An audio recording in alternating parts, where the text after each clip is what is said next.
Okay, magandang araw po sa inyo mga dads. This is Camshot Neds. Andito po ulit tayo. Hulaan nyo po kung nasaan po tayo. Okay? Hindi ko na pala papahulaan. Nandito po ulit tayo sa Bukawi area. Mag-update lang po ulit tayo dito sa NSCR Bukawi Station. Iaharap ko na po doon sa stasyon. Ito po. Tiyana! Okay, napakarami na po. Ang dami na pong nalagyan ng PTFE. Last time na nag-update tayo, 1, 2, nakakalima pa lang sila. Nakakalimang PTFE pa lang. Yung kulay puti na nasa ibabaw ng bubong, ang tawag po dyan PTFE, na ang ibig sabihin polytetra, ano ba? PTFE, polytetra fluoro ethylene. Yan, okay. Pasensya na, medyo matagal-tagal tayo hindi naka-update. Nakakalimutan na natin yung mga tawag. Okay, kung makikita nyo po, mula sa panglimang PTFE dati, nakarating na po siya yung sa may dulo ng station, sa may south side ng station. Ang lalagyan naman ngayon, kung titingnan natin mamaya sa drone shot natin, tingnan naman natin kung ano na ang itsura sa may bandang north, papuntang north ng istasyon, kung ilang bubong na lang ba ang lalagyan itong PTFE.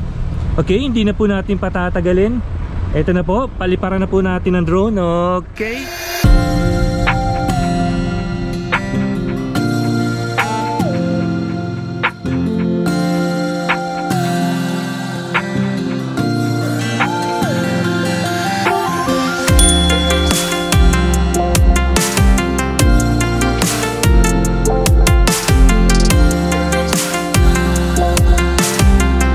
ang NSCR Bukawi Station ay kabilang sa siyam na magiging istasyon dito sa Phase 1. Ito ang rendered images ng istasyon na ito kapag natapos na. Ang Bukawi Station ay may habang 180 meters. Meron itong 2-level, island type at 2 rail tracks. Matatagpuan ito sa Governor Fortunato Halili Road, Binyang 2nd, Bukawi, Bulacan. At makikita nyo unti-unti nang dumadami ang mga PTFE or polytetra fluoroethylene dito sa istasyon na ito. Kung ano ang tagal ng paghihintay natin ng paglalagay nito, siya naman bilis ngayon.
Okay mga dads, nakita nyo po yung NSCR station or NSCR Bukawi station na paliparan natin. Ang dami nang nalalagyan ng PTFE. Kung di ako nagkakamali, siguro mga 7 row na lang. 7 row na lang ng bubong ang lalagyan itong PTFE. Okay? Bali ngayon po, tapos na po tayo dito sa Bukawi. Ang next naman natin na gagawin, punta naman po tayo ng Marilao. Bali 2 stations po ang i-update natin ngayon. Pag-iisahin na lang natin, ganun din naman eh. Okay? And kita-kits po ulit tayo. Tara, punta po tayo sa... Teka lang, bago tayo magpaalam dito sa Bukawi, kung bago lang po kayo sa akin channel, makikisuyo naman po ako sa inyo. Pakiclick naman ang subscribe button dyan sa may bandang ibaba. Sabayan nyo na rin po ng notification bell para maging updated ka pa sa mga susunod natin palipad. Okay? And okay po, tara, let's go. Punta na po tayo ng NSCR Marilao Station. Okay?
Ang NSCR Marilao Station ay 3-level island type at meron itong 3 viaducts at nag-iisa lamang itong 4 rail tracks dito sa Phase 1.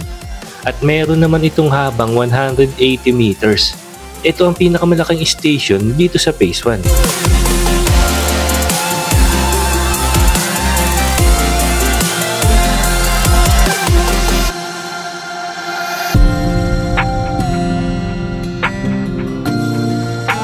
Meron itong habang 190 meters. Ito ang pinakamalaking station dito sa Phase 1. At makikita nyo halos na sa kalahati na ang paglalagay dito ng roof trusses. Isa kasi ito sa 4 na station na hawak ng Taisei DMCI. Second quarter this year 2025, papasok na ang Hitachi Rail para naman sa installation ng mga relays at paglalagay ng electrical and mechanical system.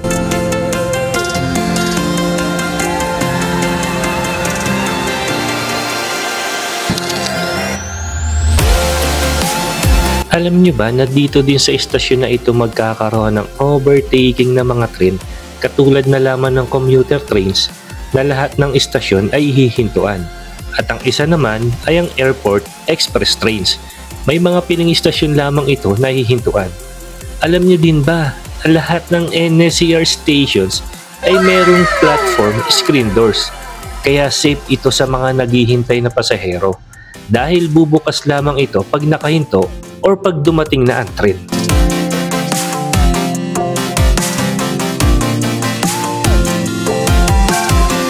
At makikita nyo naman sa tabi nito ay ang SM Marilao Expansion. Ito ay 5-story building. Ang unang 2 palapag nito ay para sa mall. At ang sumunod na 3 ay para sa parking. Parang nagkaroon pa tayo ng spot sa pagdodrone. Pag itong pinakataas na ito ay natapos na, doon na tayo pupunta ngayon. Sa ngayon, 3rd and 4th floor pa lang ang napaparkingan.